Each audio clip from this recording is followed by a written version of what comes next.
नमस्कार मंडळी, अश्विनी किचनमध्ये तुम्हा सगळ्यांचं स्वागत आहे. आणि आज मी बनवणार आहे तिळाची चटणी.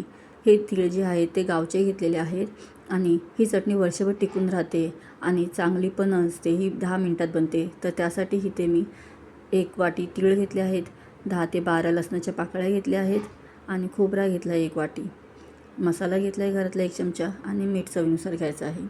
तर सर्वात आधी खोबरा कट करून घ्यायचा आहे. खोबऱ्याच्या अशा फोडी कट करून घ्यायच्या आहे. तुम्हाला हवं असेल तर किसणीने पण किसू शकता.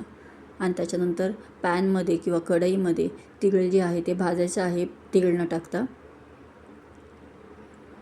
हे चांगलं भाजून घ्यायचं आहे आणि भाजल्याच्यानंतर मग तडतडतात तर त्याच्यानंतर ते काढायचे आहे. त्याच्यानंतर आपण त्याच्यामध्ये खोबरा भाजून घ्यायचा आहे.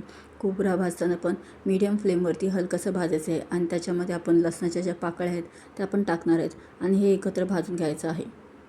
त्याच्यानंतर आपण जे मिक्सरच्या भांड्यामध्ये ते तीळ जे आहे ते थंड झाल्यावरती मिक्सरच्या भांड्यामध्ये टाकायचं आहे. आणि त्याच्यानंतर आपण खोबरा जे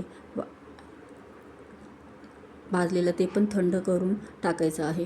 खोबरं आणि लसूण पण आपण त्याच्यामध्ये टाकल्याच्यानंतर आपण त्याच्यामध्ये मसाला टाकणार आहे. मसाला तुम्ही तुमच्या चवीनुसार घेऊ शकता.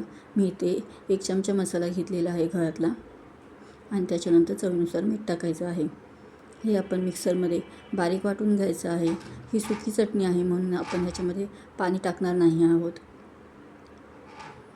ही चटणी वर्षभर टिकून राहते आणि खूप टेस्टी अशी आहे आणि 10 मिनिटात बनते. तर तुम्ही पण ही माझी रेसिपी नक्की ट्राय करा आणि तुम्हालाही माझी रेसिपी आवडली असेल तर माझ्या चॅनलला लाईक करा, शेअर करा आणि सबस्क्राईब करा. थँक्यू.